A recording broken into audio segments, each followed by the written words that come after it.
Shalom anak-anak, jumpa lagi dengan Miss Dewi ya di pelajaran produk kreatif dan kewirausahaan kelas 12. Nah, untuk semester genap kali ini kita akan belajar mengenai produk dan jasa. Apa itu produk dan jasa?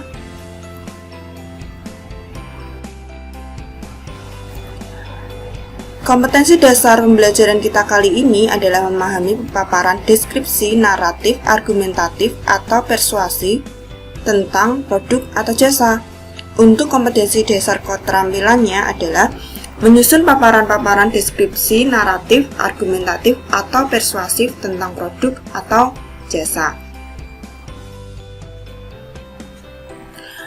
Tujuan pembelajaran kita kali ini pada pertemuan kita kali ini adalah memahami pengertian produk. Yang kedua adalah mengetahui karakteristik, atribut, dan kualitas produk.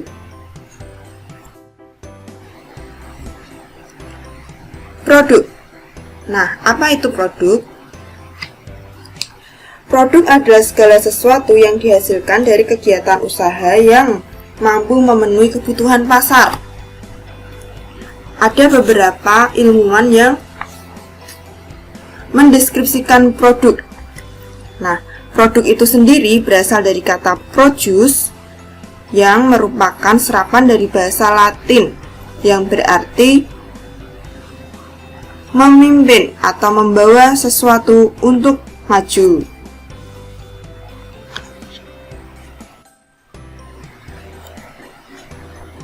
Di dalam produk itu sendiri harus memiliki karakteristik produk.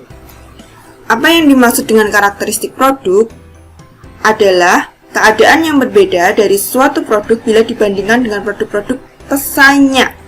Setiap produk itu pasti memiliki karakteristik yang berbeda dan setiap produsen akan berusaha untuk mendesain produk yang memiliki karakteristik tersendiri, sehingga para pelanggan akan memiliki persepsi khusus terhadap produk tersebut. Untuk merebut mangsa pasar, biasanya para produsen menawarkan variasi produk. Karakteristik sebuah produk mengacu pada bentuk penampilan produk atau atribut produk dan kualitas produk yang ditawarkan.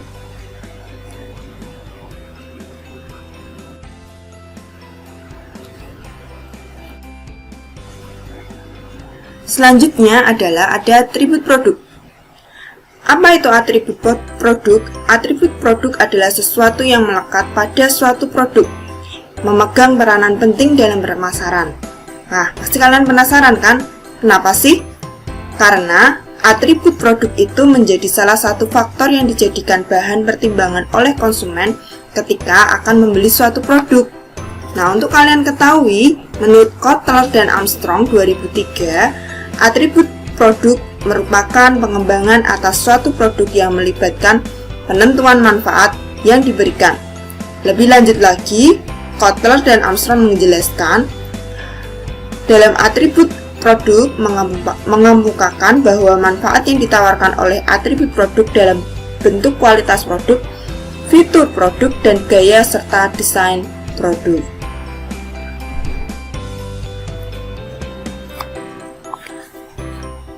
Apa saja atribut produk?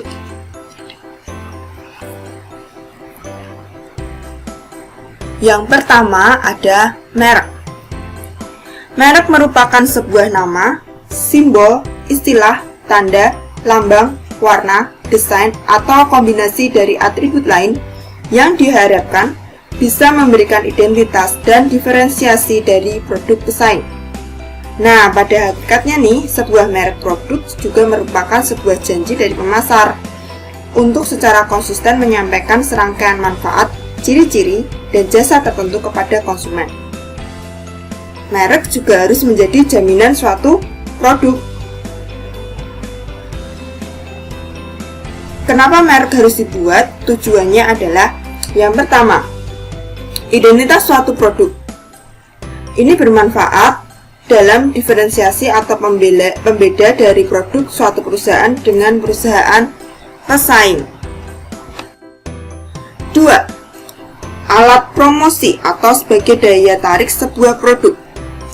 Yang ketiga, pembina citra dengan memberikan keyakinan, jaminan kualitas, dan sebuah prestis tertentu kepada konsumen. Yang terakhir, Tujuan dari pemberian merek pada produk adalah sebagai pengendali pasar. Selanjutnya, atribut produk selanjutnya adalah kemasan. Pengemasan adalah sebuah proses yang berhubungan dengan perancangan dan pembuatan wadah atau pembungkus untuk suatu produk. Tujuan pemakaian kemasan antara lain: yang pertama, sebagai pelindung produk dari kerusakan, perubahan isi, kehilangan, berkurangnya kadar air atau isi, dan sebagainya. Yang kedua, memberikan kemudahan dalam penggunaannya, seperti misalnya kemasan botol tutup flip agar produk cair tidak mudah tumpah. Kemudian kemasan parfum didesain agar mudah menyemprotkan, dan sebagainya. Yang ketiga adalah memberikan daya tarik.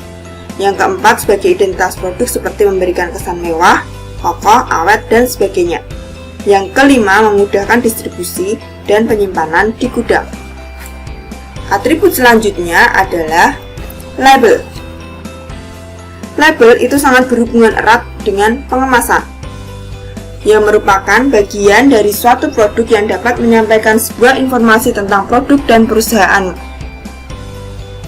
Label dapat merupakan bagian dari kemasan atau bisa juga disebut etiket atau tanda pengenal yang ditempelkan pada produk. Ada 3 macam label. Yang pertama adalah brand label. Brand label ini adalah nama merek yang diberikan pada sebuah produk atau dicantumkan dalam kemasan produk. Yang kedua, descriptive label adalah label yang memberikan informasi objektif tentang cara pemakaian, pembuatan, perawatan, perhatian, kinerja produk, dan karakteristik lainnya yang berkaitan dengan produk. Yang ketiga adalah grade label. Adalah label yang mengidentifikasi penilaian kualitas produk dengan suatu angka, huruf, atau kata.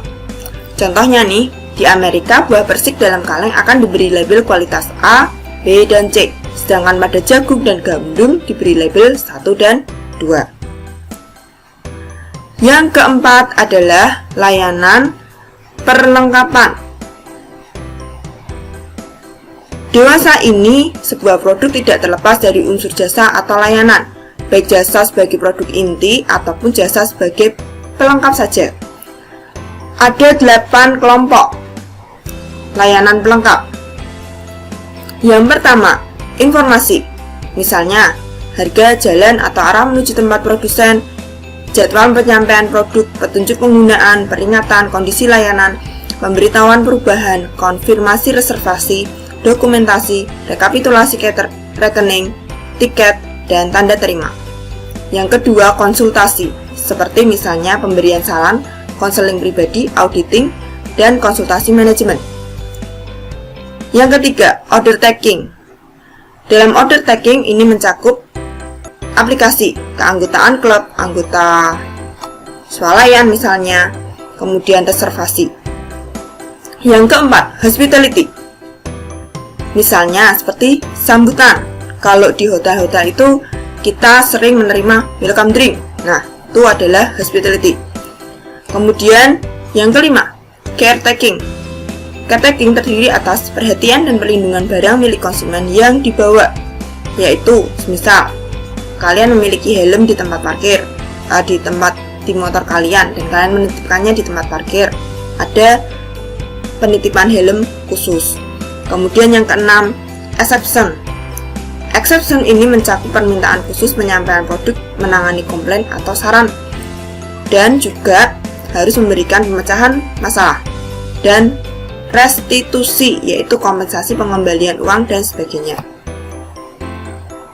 Yang ketujuh adalah billing.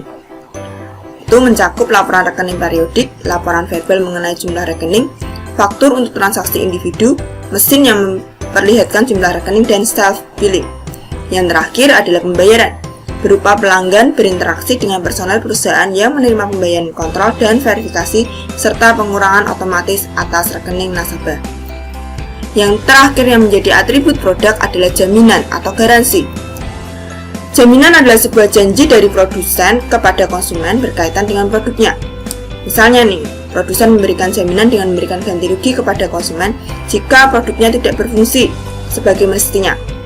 Sesuai dengan pengalamannya Miss Tiwi, pada saat Miss Tiwi makan di McDonald, ketika ditemui bahwa salah satu produk tersebut di dalamnya ada darahnya dan kurang matang, maka kita bisa menukarnya ke kasir, kembali ke bagian pelayanan di McDonald dan akan diganti oleh ayam yang baru.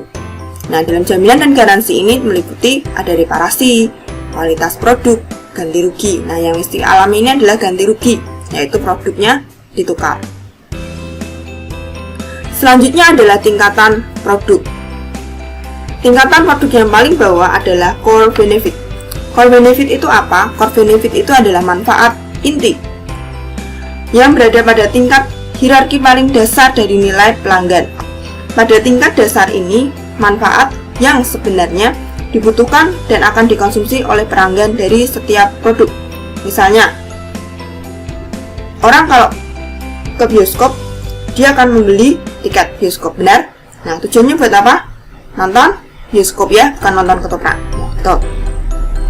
Kemudian, tingkatan produk yang kedua adalah produk dasar atau basic product. Pemasar harus dapat mengubah manfaat inti menjadi produk dasar, yaitu mengandung makna bentuk dasar dari suatu produk yang minimal dapat dirasakan oleh panca indera manusia.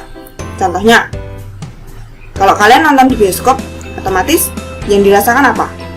Kursinya empuk, kemudian suaranya bagus, betul. Ruangannya ber-AC, tidak panas ya. Kemudian kalau kalian mau ke belakang misalnya, dekat dengan tempat toiletnya. Expected product. Nah, expected product ini adalah produk yang diharapkan. Ini merupakan tingkat hierarki yang ketiga. Produk yang akan dipasarkan perlu disiapkan sesuai dengan harapan yang diinginkan oleh konsumen. Berarti, produk ini perlu dirancang semenarik mungkin. Misalnya nih, kalau kalian nonton film, orang akan berharap ruangan bioskopnya pasti dalam keadaan bersih. Kemudian kalau berisik-berisik suka? Oh, tidak suka. Pasti pengennya kalian adalah suaranya tenang dan lampu dapat dinyalakan dan dipadamkan sesuai dengan kebutuhan. Terlebih lagi baunya juga harus wangi dan kenyamanan-kenyamanan lainnya ketika kalian ingin menonton bioskop. Yang keempat, hierarki yang keempat adalah augmented product, yaitu produk tambahan. Produk tambahan ini adalah atribut produk yang khas dan berbeda dengan atribut produk pesaing. Jadi, kalau semisal ada produk yang menyaingi, maka akan ada perbedaan dari produk saingan tersebut. Oleh karena itu, setiap produk walaupun sama tetap harus ada produk tambahannya yang khas yang tidak bisa dibedakan, yang bisa membedakan dari produk pesaing lainnya. Yang terakhir, hierarki paling tinggi adalah potensial produk. Ini adalah tingkatan kelima, di mana berbagai macam tambahan dan perubahan penawaran yang mungkin dikembangkan untuk suatu produk di masa yang akan datang. Tingkatan ini merupakan tempat perusahaan mencari cara baru dalam memuaskan pelanggan dan membedakan penawaran mereka dari para pesaing. Misalnya nih, gedung bioskop yang semuanya teaternya premier nomor 1. Baik, sampai di sini perjumpaan kita kali ini. Sampai jumpa minggu depan dengan materi dan pokok bahasan yang masih sama, tapi kita akan lebih menuju ke kualitas produk. See you!